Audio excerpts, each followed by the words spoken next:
Buenas tardes.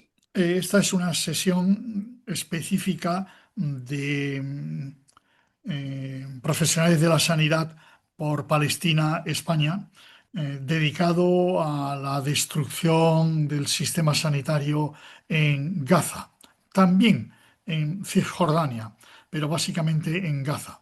El sistema sanitario es parte de la estructura con la que la sociedad se organiza. Es un determinante sanitario. Y en nuestro mundo en general tenemos exceso. Sin embargo, el defecto casi absoluto que está provocando Israel en Gaza, tiene gravísimas consecuencias para la salud, porque básicamente el sistema sanitario responde a necesidades imperiosas en las que se puede evitar mucho sufrimiento, incluyendo enfermedad, minusvalía y muerte. Lamentablemente, el éxito de Israel en Gaza no está siendo respondido en el mundo de la manera que debería. Vamos a tener la oportunidad de que Raúl Incertis, médico anestesista valenciano, que trabaja en el Hospital Nasser, nos pueda especificar problemas concretos. En nuestra página hay ya una colección de fotografías de heridas de guerra que impresiona. Sin más, empezamos la sesión propiamente dicha. Raúl Incerti se unirá cuando pueda, dadas las dificultades desde el interior del hospital. Tienes la palabra, Elvira, por favor, preséntate.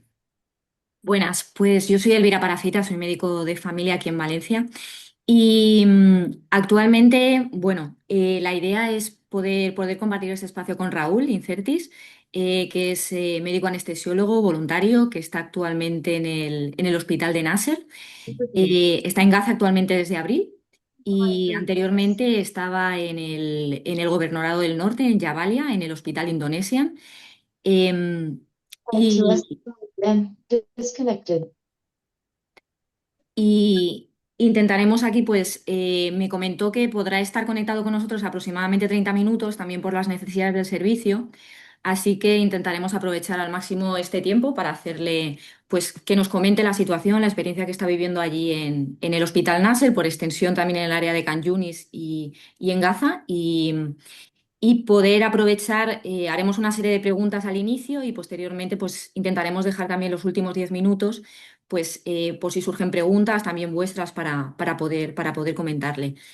Eh, Actualmente me comenta que está intentando conectarse, así que mientras tanto os puedo comentar un poco sobre la situación también ahí en el Hospital Nasser. Como sabéis, bueno, el Hospital Nasser es uno de los recursos hospitalarios con capacidad de atención especializada que se encuentran en el sur de Gaza y de los pocos que quedan, ¿no? Prácticamente con el Al-Amla, que también se encuentra en el gobernador de Khan Yunis, es el más grande y con capacidad para mayor atención. Y lo que seguíamos desde inicios de junio de este año es que había recibido, bueno, había recibido órdenes militares israelíes de evacuación, tanto para el personal sanitario como para civiles o las personas que habitaban en los alrededores o que acudían al hospital para evacuar, porque todo su perímetro se hallaba en área roja. Lo que sabemos es que por el momento continúa funcionando con sus muchas limitaciones para el funcionamiento y no obstante que también todas estas amenazas y la presión sobre, como lo que estamos observando sobre el sistema sanitario en general a nivel de Gaza, pues continúan también en el hospital. Em, Comentaros, lo que conocemos también un poco del hospital y creo que también lo hemos conocido por otros testimonios, por ejemplo, el doctor Ahmad Al-Farra, que es pediatra, ¿no? Es director del servicio de pediatría de allí del hospital, lleva actualmente pues, las últimas semanas advirtiendo por redes sociales y en los medios de los que dispone sobre la limitación que hay para la llegada de leche en fórmula, en extensión a la limitación que hay también para la llegada de productos nutricionales o de medicación esencial a Gaza por el bloqueo israelí que actualmente continúa ya desde hace meses y año. y décadas antes, pero que se ha intensificado también de manera absoluta en los últimos 4 meses, ¿no? Y aprovecharemos también para preguntarle también a Raúl Incertis sobre la situación que vamos también informándonos en las últimas semanas sobre los ataques dirigidos que hay contra civiles por la Gaza Humanitarian Foundation, que hay actualmente ya múltiples informes que la identifican como organización criminal. Además de utilizar, ¿no?, el hambre y la distribución alimentaria como una herramienta más de genocidio. Y la mayor parte de estos heridos, comentaba personal del hospital que trabaja actualmente en el Hospital Nasser, están llegando también al hospital. Eh, Sobre todo, comentaba, por ejemplo, uno de los enfermeros, que era el director de enfermería del Hospital Nasser, Mohamed Saker, en una entrevista que le hicieron recientemente, que habían llegado a recibir hasta 300 personas heridas en un margen de unas horas al hospital. Y que por hacernos una herida, así los que trabajamos también en el mundo sanitario, pues posiblemente con planes de Mass Casualty Plan o de actuación ante emergencias sería difícil absorber tal carga entre todos los hospitales metropolitanos de Madrid. Por hacernos una idea, ¿no?, de la carga que están teniendo, y la sobrecarga, el colapso que están teniendo actualmente las estructuras sanitarias que quedan funcionales en Gaza. Eh, y con ello digo parcialmente funcionales, porque si posteriormente también nos da tiempo, también recalcaremos que el 100% de las estructuras sanitarias en Gaza han sido atacadas a día de hoy. Y los últimos reportes nos cuentan que, bueno, los últimos reportes reflejan que únicamente 17 de las 36 estructuras sanitarias que hay en la Franja de Gaza están parcialmente operativas actualmente. Contando además que Gaza se divide en 5 gobernorados, y el gobernador de Rafah, que es el que tenemos más al sur, junto con el gobernador del norte, actualmente. Pero no creo que vuelvan a las atadas. Elvira, no es que he cortado, ahora ya. ¿Puede ser? Vale, Sí, ya está, perdón. sí. Bueno, como os estaba comentando, que actualmente únicamente en 3 gobernorados de 5 de Gaza hay estructuras sanitarias, contando con ello hospitales o centros de salud que funcionan parcialmente, ¿no? Em, bueno, os sigo comentando mientras. Realmente tenemos una hora posteriormente también para aprovechar. Em,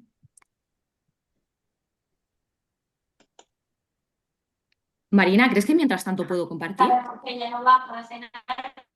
Sí, sí, sí. Dani, ya está. A ver.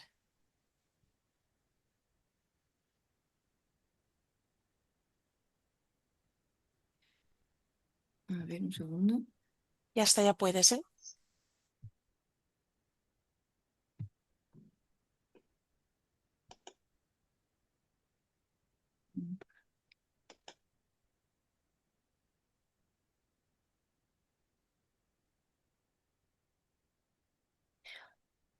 Vale.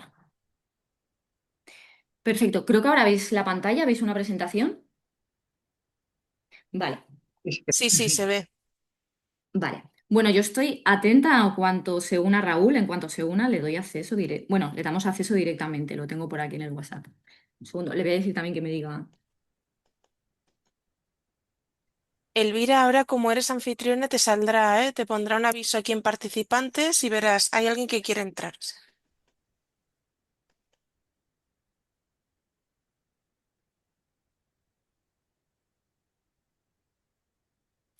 Vale. Perfecto. Bueno, pues a ver, esto es un poco lo que os comentaba, ¿no?, sobre la distribución de Gaza, de la Franja de Gaza y los 5 gobernorados que hay actualmente. Pero posteriormente os lo mostraré también más específicamente.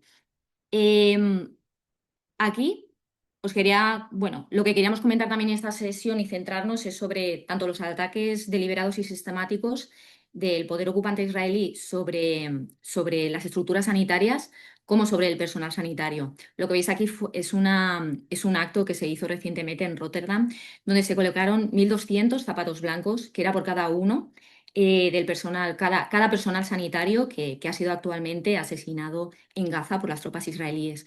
Realmente son más de 1.200. Actualmente creo que en los últimos reportes que había del Ministerio de Salud en Gaza comentaba que alrededor de 1.500 trabajadores de la sanidad habían sido asesinados desde el 7 de octubre de 2023.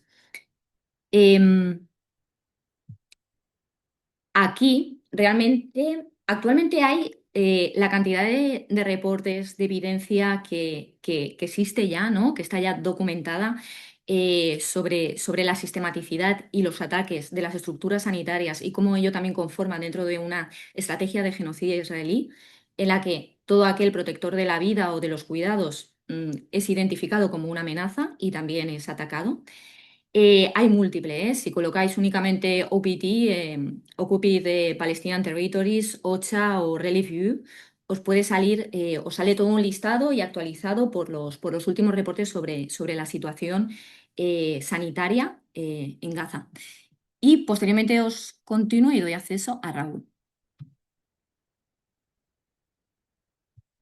Em, Espera,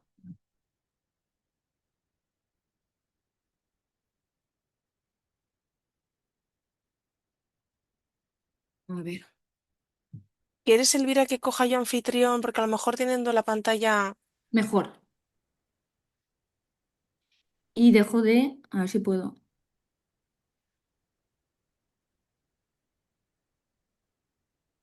Ya no comparto, ¿no, Marina?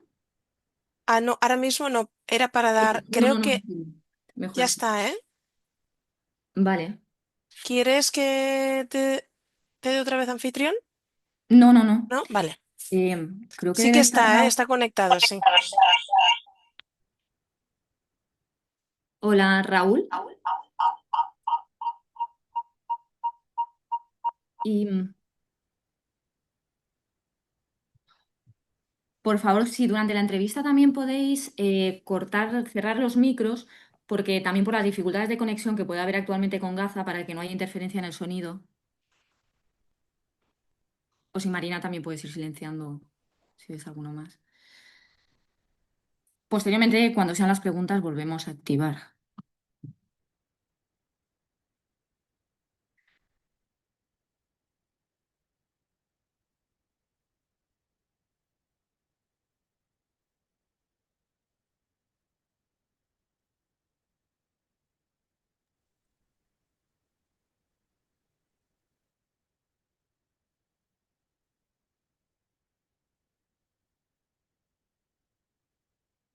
Creo que se ha tenido que salir, ¿no? Yo le veo conectado, ¿eh? Pone Así. Daniel Incertis. Yo creo que está... Ah, no, no, no. Ahora. Ahora, ahora. Buenas, Raúl, ¿nos oyes?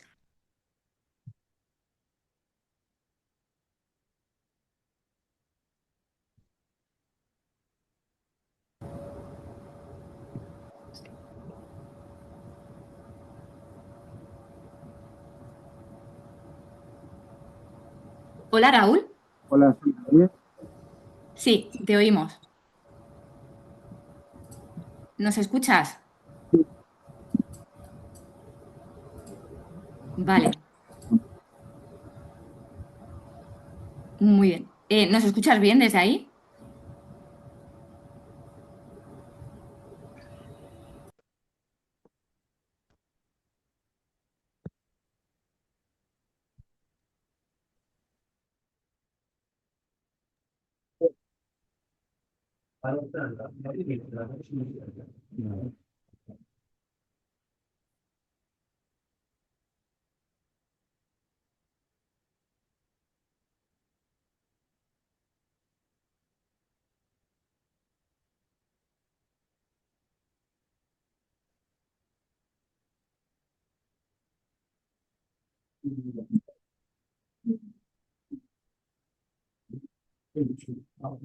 Hola. Hola Raúl, ¿nos oyes? Sí, sí que os oigo. Ah, vale, perfecto. Buenas Raúl, pues nada, que muchísimas gracias por compartir este espacio también con nosotras para explicarnos un poco la situación que estás, bueno, que estás observando, que estás viviendo ahí en el Hospital Nasser y por extensión también en Khan Yunis y en Gaza. Eh, y ahora te vemos. Perfecto. Hola Raúl. Bueno, yo soy Elvira, que hemos hablado anteriormente. Raúl, ¿dónde te encuentras actualmente? Del hospital, creo.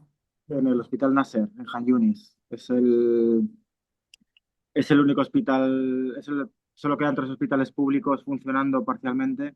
Este es el más grande. Este era el segundo más grande después de Shifa, pero Shifa fue destruido y ahora es este, el que hay que ir. Ujú. Y a ver, queríamos preguntarte sobre todo que nos comentes un poco cómo es el día a día en el Hospital Nasser y qué tipo de pacientes o urgencias estáis recibiendo también en los últimos días allí. Bueno, el día a día es una llegada constante de heridos. No últimamente, sino bueno, desde que estoy aquí, que son casi 3 meses, a todas horas llegan heridos. A veces llegan en grupos de 8, de 10, de 3. Hemos tenido muchos eventos de múltiples víctimas derivados de los ataques a la población civil que estaba recogiendo ayuda. Eh, en el sur de Gaza, bueno, 2 o 3 lugares de Gaza habilitó una compañía estadounidense, habilitó zonas para repartir comida y ayuda, pero cuando los civiles iban a recoger esta ayuda eran atacados. Y bueno, pues yo soy anestesista, trabajo en quirófanos y también soy médico de urgencias, trabajo en urgencias. Y el tipo de pacientes son civiles mutilados, muchos niños, chavales por debajo de 15, 16 años, mujeres también, pero bueno, civiles fundamentalmente. Pues el tipo de heridas son fundamentalmente perforaciones por metralla, en tórax, abdomen, cabeza, con amputaciones, arrancamientos de partes blandas, fracturas abiertas con salida de material encefálico, eh, muchos disparos en las cabezas, porque los soldados están a 1 kilómetro de aquí y disparan los francotiradores a niños, eh, quemados, aplastados por bueno, los edificios. Ahora hay poca gente que muera en los edificios, pero todavía los hay, porque la zona ha sido evacuada y mucha parte de la población civil se ha ido a una zona en la que solo pueden vivir en tiendas, en chabolas, pero también son atacados allí. Pero bueno, yo diría que son civiles, fundamentalmente jóvenes y niños, porque la población de Gaza es muy joven, con diferentes grados de mutilación. Ujú. ¿Y cómo estáis actualmente de recursos? Me refiero a material sanitario, medicación actualmente, también por el efecto del bloqueo israelí. Pues francamente mal, estamos muy mal. Yo en las zonas donde trabajo, por citar ejemplos, las gasas y las compresas han sido todas destinadas a quirófano, con muy poquita presencia de gasas en urgencias y en las salas de hospitalización. Eh, Tenemos que utilizar, hay muy poca morfina, no podemos poner morfina cuanto nos gustaría, porque bueno, las operaciones que hacemos son operaciones a abdomen abierto, toracotomías, amputaciones, y esas operaciones requerirían en el postoperatorio inmediato de morfina y muchas veces no podemos poner porque no hay. Usamos bajas dosis de fentanilo en los intraoperatorios, de ketamina también. Es decir, racionando mucho. El paciente puede ser anestesiado o no se entera de la operación porque tenemos por ahora gas anestésico, pero, pero luego pasan mucho dolor estos pacientes, pasan muchísimo dolor. Falta material de laboratorio, aproximadamente quedan recursos para más o menos un mes de material de laboratorio. Ahora parece que ha entrado un camión de la ONU, de la OMS, con algo de material de laboratorio. Pero claro, sin material de laboratorio no puedes hacer transfusiones de sangre porque no puedes hacer pruebas cruzadas. Ujú. Y bueno, reutilizamos las jeringuillas, las reutilizamos y cargamos fármacos en una jeringuilla y utilizamos la mitad de la jeringuilla en un paciente, no tiramos la jeringuilla a la basura, que sería lo propio para no contaminar con virus a otros pacientes. Entonces, limpiamos los tubos de tórax, limpiamos las mascarillas laríngeas, no sé. eh, Falta Ya. leche para los neonatos. Ayer murió un neonato por falta de leche. Eh, ¿Y tenéis alguna idea de cuándo puede llegar este material o alguna noticia? no, no, no. Ya, ya, ya, Mm. No, sí entiendo. que es verdad que entró otro día un camión o algunos campos, no sé si uno, dos o tres, con algo de material de laboratorio, pero y algo ha entrado en los almacenes de la OMS, pero es insuficiente totalmente. Ujú. Es totalmente insuficiente. Completamente. Y Y hablando de la infraestructura sanitaria, también es que la infraestructura ha sido destruida porque pues Gaza tenía cerca de 36 hospitales entre públicos y privados, 13 públicos, de los cuales solo quedan 3, y, y luego hay aproximadamente más de 10 de los privados que son mucho más pequeños, funcionan de manera muy parcial, son hospitales pequeños.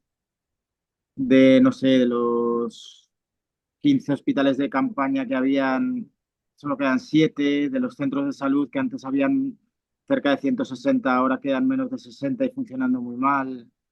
Antes habían cerca de 350 clínicas móviles, o bueno, sí, como clínicas de atención primaria móviles, y ahora quedan menos de 150. La diálisis ha sido muy destruida. Estamos hablando de que hay cerca de 100 máquinas para casi 700 pacientes. Entonces las sesiones de diálisis se tienen que hacer de 2 horas, no de 4. ujú, Eh, no sé, este hospital, por ejemplo, tenía cerca de casi 300 camas y ahora tiene más de 600 pacientes. Los pacientes están por los pasillos. Eh, hay problemas también de fuel, hay muchísimos problemas de fuel. Entonces, claro, hay cortes a veces de electricidad. Aquí por ahora no hay cortes importantes porque este es el hospital más importante, es como el Hospital La Fe de Valencia, ¿no? Si este hospital cae, se cae todo, lo poco que queda. Pero hay otros ujú. hospitales donde han habido cortes de fuel que han afectado a la ventilación mecánica de los pacientes. Han llegado a haber muertos por este motivo. Ujú. Y ante las amenazas que había habido sobre el hospital Al-Nasser y Al-Mala, también a inicios de este mes, ¿no? Por estar en la zona roja y haber estas presiones que había para evacuación del hospital y las limitaciones para que el acceso de sanitarios o pacientes, ¿cuál es la situación ahora? Bueno, la situación está igual, no ha empeorado. Los soldados están a 1 kilómetro, se van acercando muy lentamente. La guerra de Irán hizo que de las 2 divisiones de soldados que estaban próximas, una de ellas se fuera.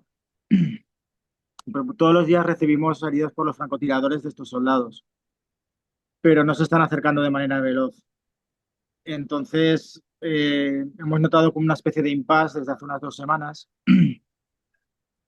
Sí que el hecho de que esté en zona roja ha provocado muchas dificultades para el acceso de los trabajadores. Vienen autobuses, hay autobuses de línea que los recogen en las tiendas de campaña, son campos de desplazados de kilómetros y kilómetros y kilómetros de chabolas, y ahí los recogen como si fuera un autobús de línea y los trae al hospital a las 8 y los devuelve a las 2. Pero aún así, claro, si pierdes esta oportunidad de estos autobuses, no puedes venir al hospital porque solo puedes acercarte al hospital con una comunicación previa al ejército israelí. Entonces, bueno, pues los trabajadores tienen la sensación de que antes o después van a venir porque el año pasado, en marzo, vinieron Mataron a algunos trabajadores, secuestraron a más de 70, de los cuales más de 40 todavía están secuestrados en Israel. Yo trabajo con algunos compañeros que fueron liberados, enfermeros, anestesistas, que relataban torturas diarias, palizas, vejaciones en las prisiones israelíes.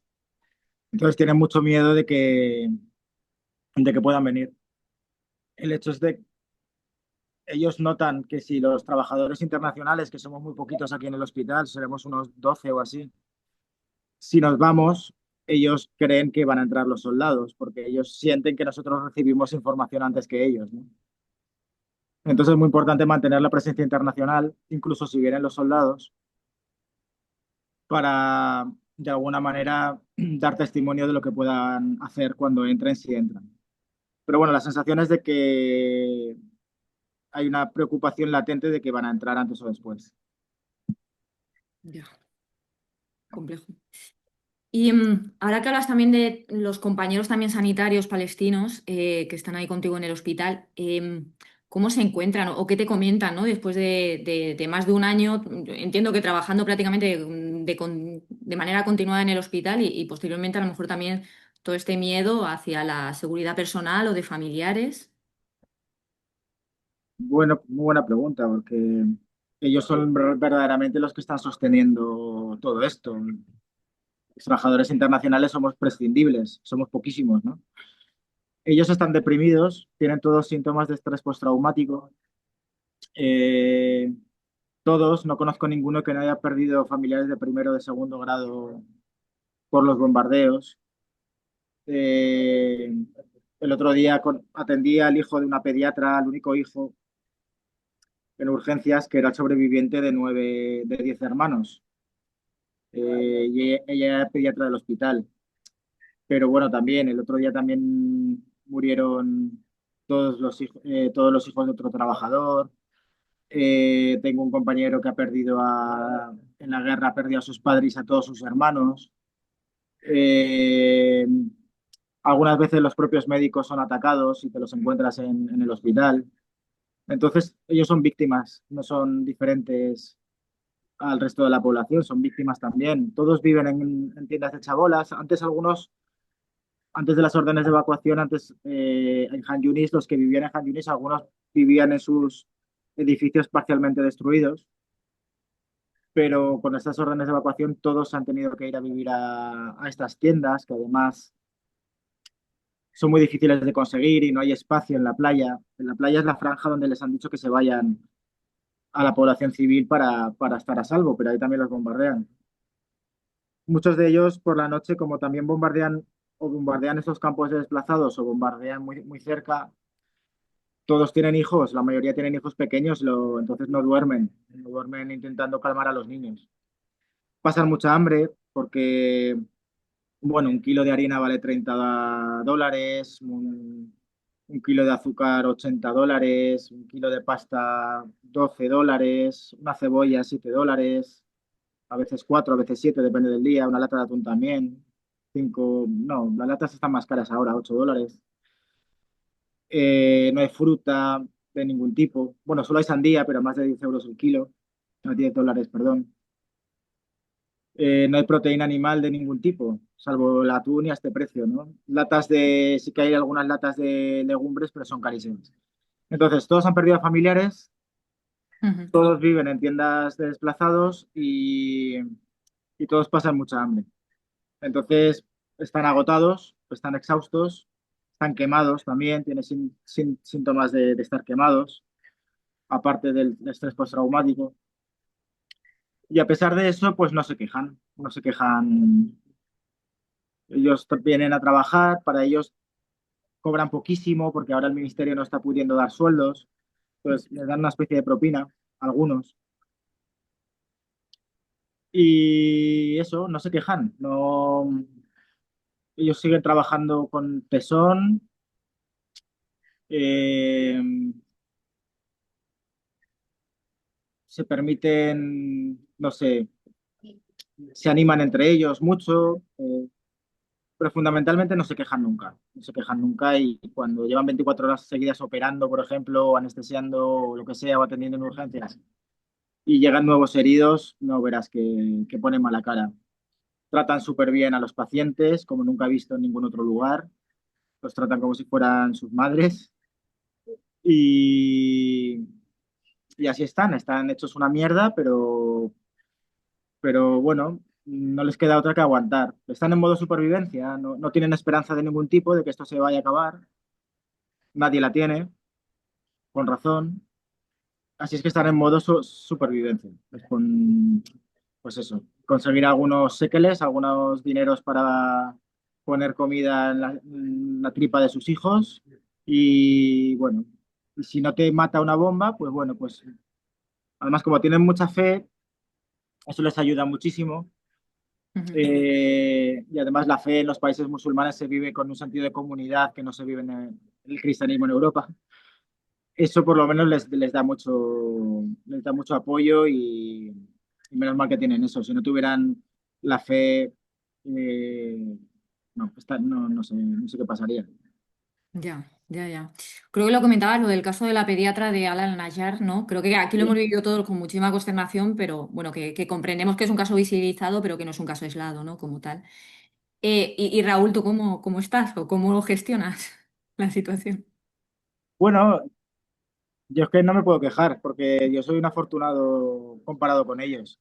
Entonces, aunque esté muy cansado, porque sí que es verdad que también nosotros pasamos hambre, los internacionales, eh, pues cuando estoy trabajando con ellos, no, ahí se trata el trabajo que nosotros hacemos más allá de la parte médica, que si no estamos tampoco pasa nada porque la van a hacer ellos, siendo tan pocos nosotros, pero es un trabajo sobre todo de acompañamiento, de que ellos sientan que no les han abandonado, ¿no? Entonces la presencia internacional es muy valiosa porque entre ellos no se quejan, nunca se quejan entre ellos, pero a nosotros sí que nos cuentan que han perdido a sus hermanos, que ayer les costó muchísimo encontrar harina, que mira las fotos del móvil, mira cómo era mi casa antes, ahora ya no nos queda nada. Entonces, claro, eh, se trata de estar ahí para ellos y acompañarles y sentir que hay internacionales aquí, ¿no? Porque mientras hay internacionales aquí, ellos sienten cierta seguridad. Ya, ya, ya. Y por lo demás, pues bueno, es un trabajo. Yo la primera semana, cuando empecé a ver niños mutilados y desmembrados, se me puso una coraza y no se me ha quitado, porque si no, no puedes trabajar. Y ya está, estás con la coraza puesta, con cada vez más cansancio, porque no hay proteína animal, no hay vitaminas de ningún tipo, quitando las legumbres a veces. Pero bueno, aguantando, no se disfruta estando aquí porque no hay divertimento de ningún tipo, no hay, no sé, no hay nada, Ujú. no hay nada que te puedas divertir. Pero bueno, yo estando con ellos, como tienen este talante tan positivo, pese a estar hechos una mierda, pues yo cuando estoy con ellos, pues me contagian, a veces se ríen, ¿sabes? Usan mucho el humor negro. Ya. Y bueno, y el estar con ellos a mí me anima, porque si ellos que están muchísimo, bueno, yo no estoy mal, si ellos están muy mal y ellos son los que los llevan 20 meses así, tienen este talante, pues yo lo único que puedo hacer de ellos es aprender. Ujú. Esas enseñanzas. Y mira, te quería preguntar una cosa un poco más específica, pero es algo que también nosotros llevamos dando vueltas. Hace poco desde la OMS comentaron de que había hasta, bueno, que había hasta 10.000 pacientes que estaban esperando evacuación o traslado fuera de Gaza, pues por necesidad médica especializada que no podían recibir allí por el colapso del sistema sanitario. Incluso otros informes te elevan a 12.000 o 15.000. Y aquí en España, a fecha del 25 de junio, o sea, se han recibido 31 pacientes desde el 7 de octubre, que es una cantidad totalmente insignificante. Y quería preguntarte un poco cómo se gestiona, cómo ves ahí que se gestiona también el tema de los pacientes que necesitan un traslado fuera. Pues yo no lo sé, porque excede a mi... Aquí las pequeñas, voy a decir pequeñas, bueno, las ONGs que no son Médicos Sin Fronteras bueno, la Cruz Roja, que no es exactamente una ONG, bueno, estamos bajo el paraguas de la OMS. de la Organización Mundial de la Salud. Y quien gestiona todo eso es la OMS. Pero primero, al parecer hace falta primero hacer una solicitud al Ministerio de Sanidad de Gaza. Esa solicitud es aprobada, es enviada a la OMS, hasta donde yo sé, al personal de aquí, y la OMS lo acepta o lo rechaza. Y luego eso pasa a Israel. Israel acepta o rechaza, pero desde hace ya no sé cuántas semanas ya no hay evacuaciones. Israel las ha prohibido. O sea, no es que el stop o la parada esté en el Ministerio de Salud gazatí o o en la OMS, sino que está en Israel. Entonces, claro, yo varias personas me han pedido, porque claro, aquí al final, llevando ya varias semanas, pues te acabas haciendo amiguete de familiares y conozco a niños y luego los he ido siguiendo y hay padres que te piden que tú hagas algo, que intercedas por ellos. Pero claro, yo no conozco, mi contacto directo es mi superior de la ONG y ese en todo caso puede tener contacto con alguien de la OMS, con alguien de la ONU, ni siquiera de la OMS. Entonces no lo sé, no te lo puedo decir. Lo único que sí que estoy seguro es que están paradas las evacuaciones y que hay muchas personas que las necesitan, muchísimas.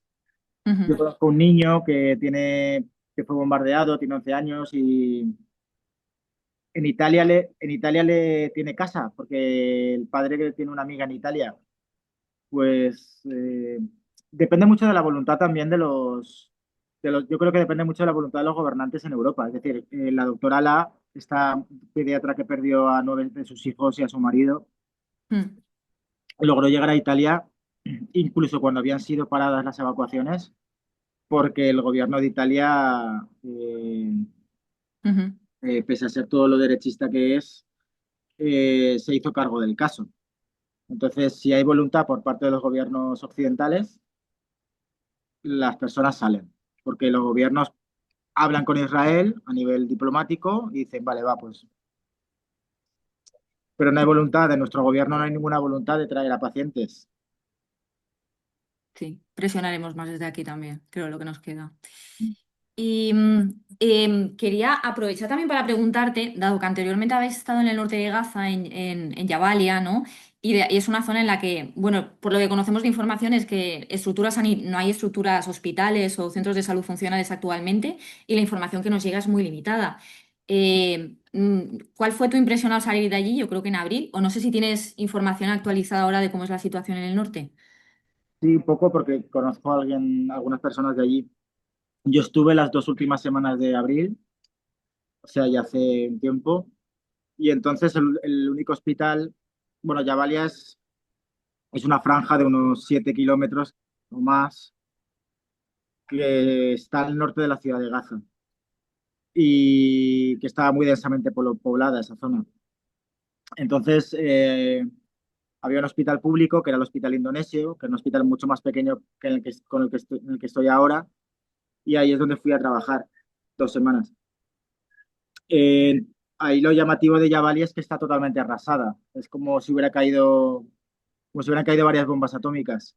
Es un paisaje postapocalíptico, igual que el del sur de Gaza. Ujú. Como que el norte, el sur y toda la franja del este que limita con Israel, eso todo está arrasado. Pero a nivel, eso, bomba atómica. Han Yunis estamos algo mejor porque aquí igual quedan un 40%, 35% de los edificios todavía están parcialmente en pie, pero en Jabalia más del 90%, 95% de los edificios totalmente destruidos. Eso era lo más llamativo. Luego, por otra parte, el hospital fue atacado previamente, este hospital indonesio, que se llama, meses atrás. Por ejemplo, destruyeron el TAC. Entraron los soldados israelíes y destruyeron adrede el TAC de manera que no se pudiera reparar. O sea, quien destruyó el TAC sabía cómo destruir un TAC qué piezas destruir, porque igual tú puedes disparar un TAC y al final pues encuentras repuestos y no, pues. Entonces era un problema porque era el único centro para atender a heridos de bombardeo de todo el norte, porque había otro hospital que era el Camelat One, donde había pediatría, servicio de pediatría, y donde también atendían heridos, pero el año pasado, como digo, cerca de noviembre, fue quemado, arrasado y quemado. Y luego ahí había otro hospital que se llamaba Alauda, que es un hospital privado que colabora con el Ministerio de Sanidad, un hospital muy pequeño, y ese hace unas semanas también tuvo que ser desalojado. Entonces no queda nada en Jabalia, no queda estructura sanitaria. El hospital indonesio tuvo que cerrar, tengo un amigo ahí que trabajaba, que se quedó, al final quedaron 4 pacientes y 3 médicos, él estuvo durante varias semanas con su familia dentro del hospital, pero bueno, todos los días recibían disparos de los cuadricópteros de los israelíes, destruyeron los generadores, los depósitos de fuel. Bueno, el caso es que el hombre pudo salir, pudo salvar su vida con su familia y ahora está en Al-Shifa trabajando. Pero bueno, es un lugar que está densamente poblado todavía porque la población ya no quiere desplazarse más. La población igual se ha desplazado ya 15 veces en lo que llevamos de agresión israelí y ya pues igual los israelíes mandaron órdenes de evacuación para partes de Jabalia, pero la población, mucha de ella, ya es que ya no quiere desplazarse. Entonces están viviendo en las ruinas de sus edificios. Ya. Y Mm, todos tienen que acceder a lo que es el gobernador de Gaza si necesitan atención sanitaria, ¿no? sí. Hasta donde yo sé, sí. Sí, sí. Mira, te voy a hacer una última pregunta y luego también dejo Ah, más gente si también te quiere preguntar. Y que también me han insistido mucho los compañeros en hacerte es un poco que desde tu perspectiva, ¿no? Y tu experiencia ahí en Palestina, ¿qué nos recomendarías a nosotros como sanitarios, personal sanitario o persona también interesados en esta temática, que actualmente estamos en España o en otro país? ¿Qué podemos hacer más como para presionar, pues tanto desde la parte de presionar a colegios profesionales, sociedades científicas o instituciones sanitarias, o a nivel general, para todas estas limitaciones que estáis teniendo ahí desde el bloqueo a la destrucción deliberada del sistema sanitario y el genocidio sobre la población? bueno, yo a nivel general, yo diría que lo que hay que hacer es visibilizar lo que está pasando. Y una manera que a nivel particular cada uno puede hacer es visibilizarlo en las redes sociales. Cada uno o en los grupos de WhatsApp de la familia. Pero muchas veces utilizamos las redes sociales para poner cosas bonitas, pero no las utilizamos a nivel particular como herramienta, ¿no? Hay centenares de periodistas en Gaza que todos los días están colgando imágenes, vídeos y fotografías de lo que realmente está pasando aquí, que lo que realmente está pasando aquí son imágenes de niños desmembrados, niños quemados, niños aplastados. eh, Digo niños por no decir el resto de la población, ¿no? Entonces, a mi entender, como la prensa y la televisión nacional no están poniendo estas imágenes porque tratan a la población como si fueran niños, quizás nosotros en las redes sociales sí que lo podemos hacer y decir, mira, no sé, Almudena Ariza lo está haciendo, por ejemplo, pero lo está haciendo en su canal de Instagram y ella está poniendo imágenes explícitas. Y nosotros, yo cuando era pequeño recuerdo imágenes explícitas de la guerra de Yugoslavia en televisión española. Ahora ya han desaparecido las imágenes explícitas. Entonces, tienes todo el grado tienes todo el grado de barbarie, puedes elegir, ¿no? Puedes elegir desde o vídeos tremendamente impactantes y dolorosos y mutilantes hasta cosas menos graves, pero yo creo que todo eso hay que ponerlo y hay que visibilizarlo. Ujú. Eso a nivel general se me ocurre. Y desde luego como médicos, yo creo como personal sanitario, pues si alguien desde su pequeño grupo puede hacer algún pequeño comunicado en la sociedad en la que esté, o una pequeña propuesta, o pues bueno, pues un grupo de médicos o de enfermeros o de lo que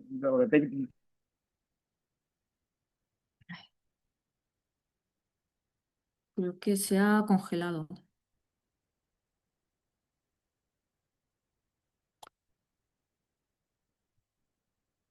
Creo que está teniendo algún problema de conexión. A ver si dejamos un poquito de tiempo. Em, bueno, a raíz de lo que estaba comentando, también para aprovechar el tiempo, nosotros desde el colectivo Health Workers for Palestine hemos escrito ya a las sociedades científicas, también a los colegios profesionales, solicitando posicionamiento continuado y mantenido frente al genocidio sobre la población en Gaza y también sobre la destrucción deliberada del sistema sanitario. Os compartiré por el grupo. Ahí ahora creo que se ha salido. Vamos a esperar si puede volverse a unir. Espero que sí. Os compartiré por el grupo esta propuesta y lo que os pediría también y lo que intentamos también promover es que cada uno de nosotros también como profesionales sanitarios que tenemos una voz y tenemos un privilegio y un poder como tal, poder exigir, ¿no?, a nuestros colegios profesionales y sociedades científicas de las que somos miembros, pues desde este posicionamiento y también, como recientemente comentaba Francesca Albanís en diferentes entrevistas que ha tenido aquí en España, el genocidio se mantiene gracias a los intereses industriales y comerciales y diplomáticos que se mantienen desde Europa, desde el norte, desde Occidente, con Israel, ¿no? Y también desde nuestra parte, pues algo que exigimos es tanto el boicot a la farmacéutica israelí Teva, que a través de nuestro, que a través de nuestros, de nuestro ingreso, de nuestra compra, de nuestra prescripción de medicamentos Teva, se financia también el genocidio. Em, y a raíz de ello, lo que pedimos también a los colegios profesionales y a las sociedades científicas es cesar el... ¿Perdona, Ya Pablo? está, Elvira. No, no, que ya ¿Ah, sí? está, Elvira, se ha conectado, sí. Ah, genial. Pues había habido un corte. Sigue hablando, que era interesante lo que estabas diciendo. Ah, vale. Bueno, no, pero te dejo a ti, ¿eh? Simplemente digo, os enviaremos esto y por solicitar bueno, también que nuestros colegios profesionales y sociedades científicas cesen las relaciones con la farmacéutica israelí Teva y también que se promuevan, ¿no?, actividades como estas que estamos haciendo ahora mismo aquí, como una entrevista, como hizo hace poco también Pablo en Granada, delante del Colegio de Médicos de Granada, porque se limitó, se prohibió el acceso a las instalaciones del Colegio Médico de Granada por una alusividad a la neutralidad, que actualmente sabemos que en la situación actual no hay neutralidad posible. Eh, y os lo pasaremos también para que cada uno podamos escribir a nuestros colegios profesionales o sociedades científicas pidiendo esto, que se hable más de Palestina, que podamos utilizar sus instalaciones como médicos sanitarios para hablar de Palestina. Y también en acuerdo al código deontológico que nosotros tenemos como profesionales de la salud y también a los principios éticos como profesionales de la salud. Y te dejo, Raúl. Está muy bien, vamos, tú. Todas esas cosas están muy bien. Están muy bien. Pero bueno, estamos intentando también buscar como propuestas o acciones que desde aquí que también nos sentimos como, bueno, tenemos también nuestra parte de responsabilidad importante en lo que sucede a nivel global, ¿no? Y desde lo local, qué es lo que podemos hacer y cómo podemos incidir en ello. Pero totalmente a la escucha de ideas y de propuestas o desde tu experiencia, ¿cómo podríamos hacer más desde aquí? No tengo perspectiva, no.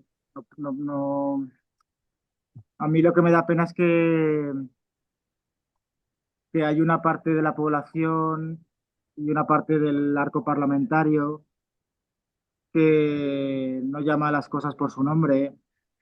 Y esto no es una cuestión de ideología, y no debería de ser una cuestión de ideología, pero todavía hay mucha gente que lo justifica y que dice, o sea, que pone en el mismo nivel la liberación de los rehenes israelíes, ¿sabes? No, pero es que, ¿por qué no liberan los rehenes? ¿No? Esto lo escuchas mucho, ¿no? Cualquier persona poco informada. Entonces, pues bueno, en las conversaciones que tengamos en nuestros trabajos, no tener miedo de hablar de lo que está pasando y bueno, y decir y defender la postura. Y si en cada centro de salud, en cada hospital, yo qué sé, pudiera haber un minuto de silencio a la semana, un parón, en el que aunque fueran dos personas con una banderita de Palestina y unas fotos de niños mutilados, pero algo, ¿no? Algo que... Y hay mucha gente que en el fondo está ahí y bueno, hay que visibilizar, yo creo, y lo del boicot está muy bien, claro, eso está muy bien.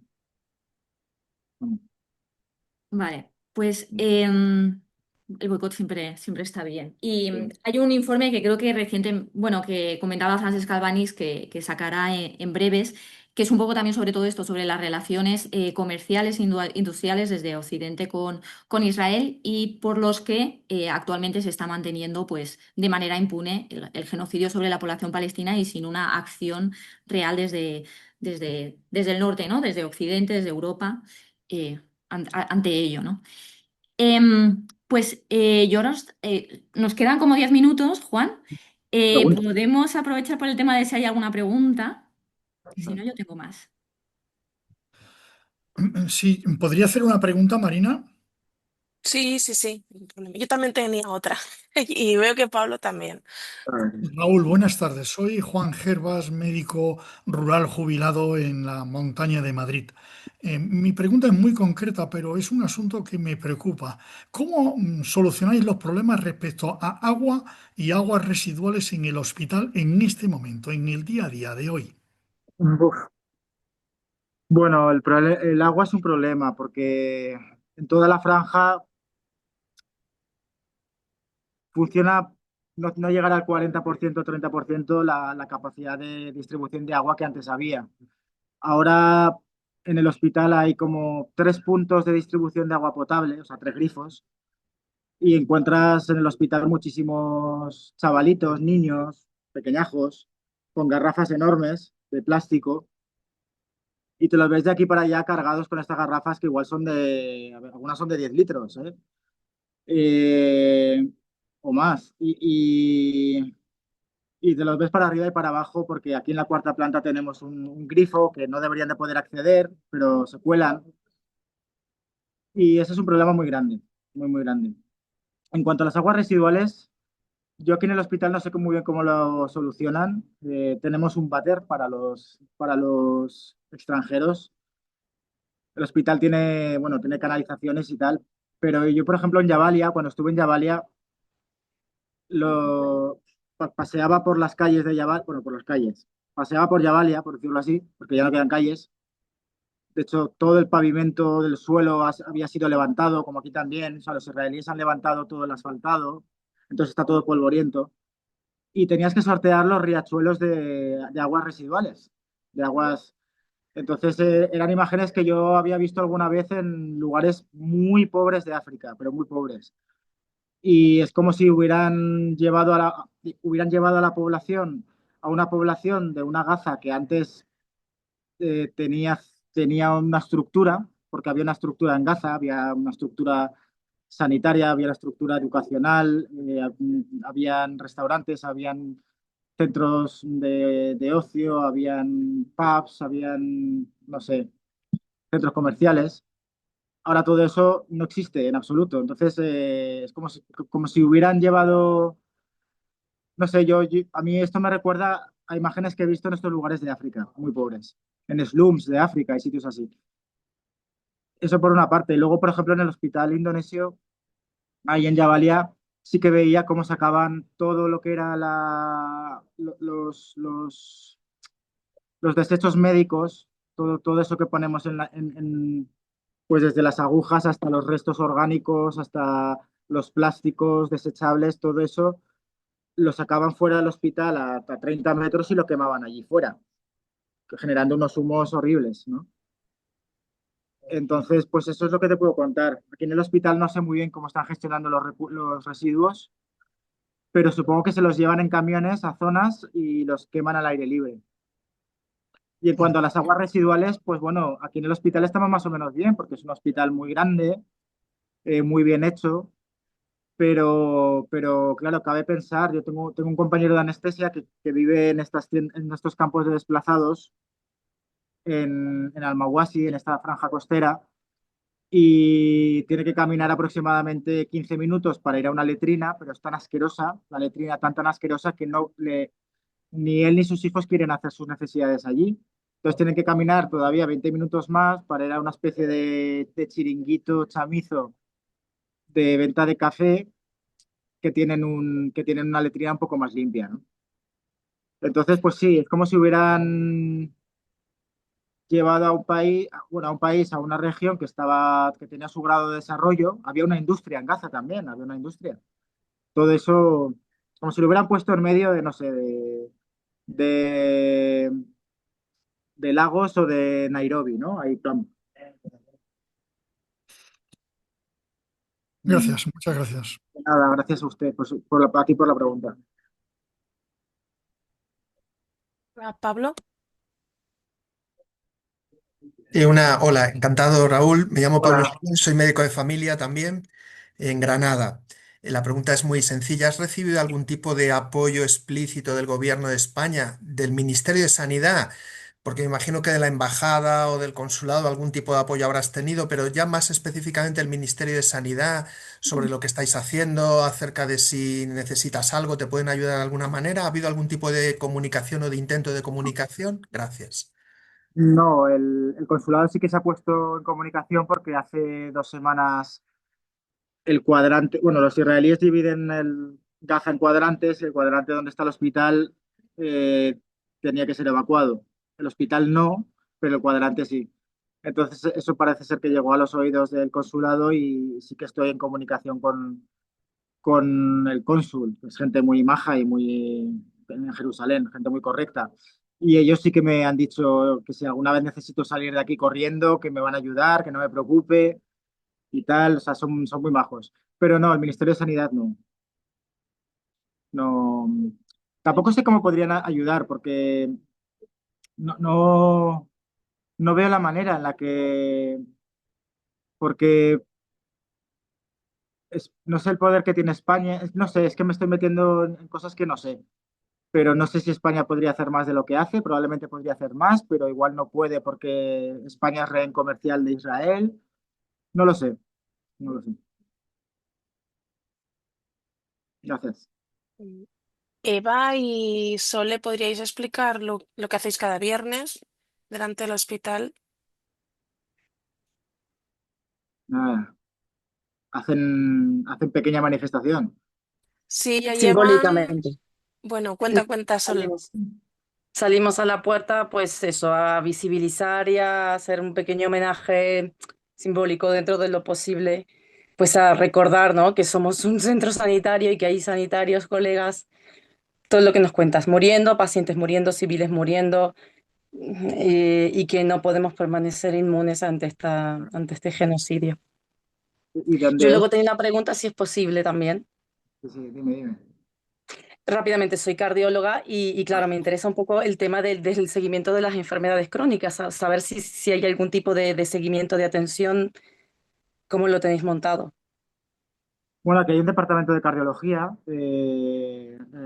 Este hospital es un complejo con diferentes edificios y en otro de los edificios está el departamento de cardiología y bueno, están intentando hacer seguimiento. Antes había angioplastias primarias aquí, ya no hay, ¿no? Había cardiología intervencionista, vamos, ya no hay. Ahora es todo poner parches, poner parches. Sucede una cosa y es que no se conoce con exactitud. Se hablan de unas cifras oficiales de muertos que están refrendadas por la OMS, que da el Ministerio de Sanidad y que yo también refrendo, porque yo lo veo todos los días y tengo acceso a los libros de quirófano o sea que son cualquiera que te pueda decir que no, es que jamás hincha las cifras, no las hincha. Yo creo que las bajan. O sea, las baja, no considera a los desaparecidos. Pero bueno, pongamos que oficialmente han muerto 65.000 personas, 55.000 muertos por heridas y 10.000 desaparecidos. No sabemos las miles de personas que han muerto por el escaso seguimiento de sus enfermedades. Por la dificultad de acceso. Imagínate un paciente con edema agudo de pulmón o que ha tenido una angina de pecho o lo que sea, que no puede acudir al hospital, pues pasa su problema en casa y igual se muere, ¿no? Entonces no sabemos esos números de enfermedades, por no hablar del cáncer, ¿no? O sea, aquí todavía se están poniendo quimioterapias, pero muy pocas y muy mal, ¿no? Entonces, pues nada, es un problema. No hay datos oficiales, creo, porque es una cosa muy difícil de saber, pero supongo que más adelante habrán epidemiólogos que podrán dar cifras aproximadas de población que ha muerto por este motivo. Y nada, agradecerte lo que haces en cuanto a ese pequeño gesto. Si lo vieran mis compañeros, estarían muy contentos. Cabe decir que mis compañeros, si supieran yo se lo contaré luego cuando vaya a hablar con ellos. Oye, que hay gente en España que está haciendo esto y se van a alegrar un montón.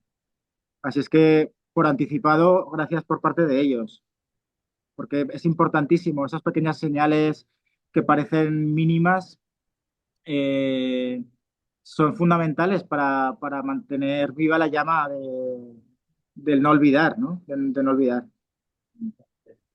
Así es que Te gracias enviaré por parte de... te enviaré las imágenes por WhatsApp de cada una. Vale, Sí, y si podéis entrar en nuestra página, que os encantará, Raúl, vale, incluyendo también la parte de arte y cultura, no solamente de vale. brutalidades israelíes. Son las 7. La idea es terminar. No sé, Raúl, tu oportunidad y el resto, Marina, que gobierna un poco. No queremos No, agotar a pues nadie. nada. Si tenéis alguna pregunta más, tampoco, que no se queden preguntas en el tintero. Marina, Bueno, la mía era, quería que hablaran Sole y Eva un poco para Mm. explicar eso, pero bueno, también tengo una pregunta respecto, no solamente no a lo que podemos hacer desde aquí, o sea, una de las cosas más importantes es tener en cuenta que Israel solo caerá cuando pase como con Sudáfrica, ¿no? Realmente haya un boicot a nivel político, institucional, cultural, de todo tipo, económico que se le aísle. Entonces, en ese momento no se podrá sostener. Entonces, la pregunta es, por ejemplo, aquí en España con otros más, con otros países, ¿no? Pero ahora estamos haciendo desde muchas localidades, por ejemplo, en Navarra, pues 44 municipios han hecho una moción de censura, aunque son pequeñitos, ¿no? Pero en las cuales sus ayuntamientos han comprometido en no mantener ningún tipo de contacto con Israel, ¿no? Y aquí entraba la campaña contra Teba. Y, por ejemplo, en el caso de también de Cataluña, pues varias ciudades estamos haciendo también una campaña contra esta farmacéutica. Y la pregunta es si, aunque parezca que sea poco, realmente tiene un impacto, ¿no? El hecho, hacer este tipo de campañas. Si la campaña, por ejemplo, es que nos descargamos los contratos dentro de la web de contratación pública por la ley de transparencia y entonces les exigimos a nuestros ayuntamientos que por qué tienen estos contratos con una entidad genocida. ¿A qué viene esto si son además contratos públicos, ¿no? Y mi pregunta es un poco si eso tiene un impacto. Ya sé que a corto plazo no, pero sí a medio plazo y largo plazo tiene un impacto. Bueno, no puedo responder a esa pregunta porque excede a mis conocimientos, pero a mi entender tiene un impacto porque estás haciendo educación, más allá del impacto económico que pueda tener, pero estás educando y estás visibilizando. Entonces, yo qué sé, si hay un bedel o un concejal del ayuntamiento que se siente interpelado por esa actuación de esos municipios o porque hay gente, es como como lo que ha hecho, lo que decía la compañera cardióloga antes, ¿no? Yo creo que va más allá, a mi entender es la visibilización. No sé si tiene un impacto económico real, pero desde el punto de vista de ir creando conciencia social, está muy bien. Y no hemos hablado de las escuelas y de los colegios, ¿no? Hay dificultades en algunos colegios para hablar de este tema, porque hay padres que no quieren que se hable, porque hay padres que creen que esto es politizar, ¿no? Pero también hay colegios públicos, por lo menos en Valencia, donde soy yo, que sí que han hecho propuestas para visibilizar lo que está pasando en Gaza, partiendo de los derechos humanos, sin partir de otra cosa, ¿no? No sé. Todo lo que sea visibilizar está muy bien. Paso a Judith y bueno, solo comento que en Cataluña 128 colegios se han adherido a un manifiesto contra el genocidio y se ha firmado. Y Judith,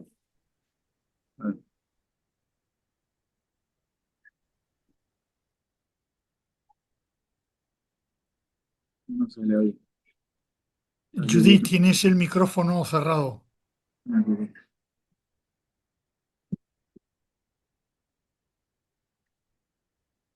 Hay que hacerle el gesto del micrófono o escribirle.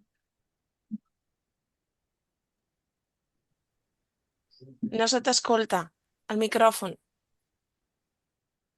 Sí, vale, el audio. Vale, me parece que sí, ahora sí. Sí. Vale, genial. Vale, mira, yo eran dos cosas. Una era que no sé si os ha llegado la información de la marcha por Gaza. La marcha de Rafa. Sí, Sí, sí, sí, hombre. Y lo del barco también nos llegó. Sí, sí. Lo del barco genial. de, Yo gracias barco de Greta. al apoyo de mucha gente y de healthcare workers, entre otros, pues pude participar. Te puedo decir que fueron unas marchas en las que participaron hasta 54 países distintos. Mucha gente, todo el mundo como muy volcado y de las que salieron bastantes ideas y que espera ser el punto de inicio de una movilización global continuada, ¿vale? No quiere ser algo anecdótico, sino algo que empiece desde ese momento, ¿no? Sin embargo, mi pregunta era, cuando antes has comentado que gracias a la incidencia del gobierno italiano se pudo evacuar una persona, una doctora, creo que era la doctora que había... vale, la pregunta es, ¿se podría hacer al revés? Es decir, gracias a la incidencia, em, a la actuación de un gobierno, ¿se puede traer personal internacional para que Sí, no seáis dos, no que seáis más? sí, claro que sí. Pero bueno, no hace falta no hace falta la intervención del gobierno. Hace falta ponerse en contacto con las ONGs que trabajan en Gaza, que son, bueno, hay muchas. Está UNICEF, Save the Children, Acción contra el Hambre, Médicas está Medical Aid for Palestinians, MAP, ¿no? O Vale, Rahma, o está, por ejemplo, Médicos Sin Fronteras. Entonces, no hay limitaciones. A ver, no hay limitaciones.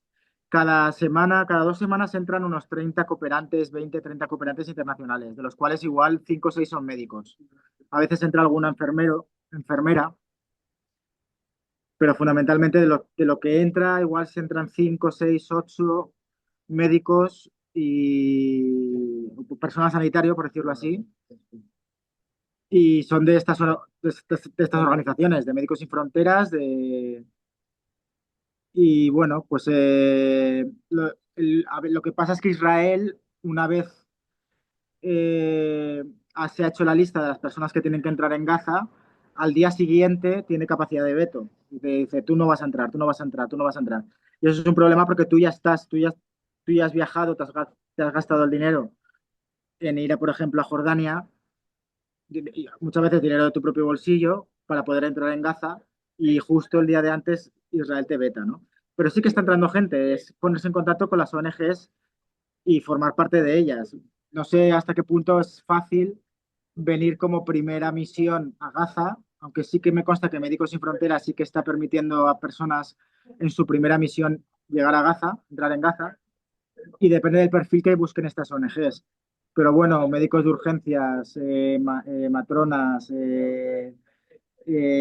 cirujanos, anestesistas, médicos de UCI, pediatras, eh, sí, enfermería en general, enfermería de quirófano. Hay ONGs con las que puedes venir. Sí, sí.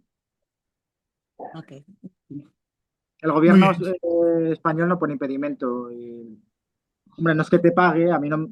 Yo aquí he venido de voluntario. Con Médicos Sin Fronteras sí que cobraba un sueldo, pero ahora no, con la ONG en la que estoy. Eh, estaría bien que te pagaran ahí, yo qué sé, 100 eurillos al mes por lo menos, ¿no? Por el esfuerzo, pero tampoco pasa nada. Muy bien, creo que damos por terminada la sesión con 10 minutos de retraso. Pido excusas, No pasa pero nada. no, la situación ha sido muy excepcional. Te estamos agradecidísimos, Raúl, en una situación de peligro vital, dedicarte a la pedagogía que has empleado con nosotros, con santa paciencia. Se agradece muchísimo y dice mucho de ti como persona, no ya como profesional. Esperamos seguir con tu contacto y publicar en nuestra página todo lo que mandes. Un Pues, abrazo y si no hay otras cosas, cerramos. ¿Quieres decir algo? Y muchas gracias a vosotros por tomaros interés. A Elvira, bueno, a todos. Y por favor, mandarme las cosas a través de Elvira que consideréis que me gustaría saber o conocer. Y seguimos en contacto, claro que sí. Un Muchas gracias. abrazo, buena tarde, Gracias. fin de semana, verán por delante. Hasta ahora. Ahora, adiós, adiós. Chao, Adiós, merci. gracias. Gracias. Vale.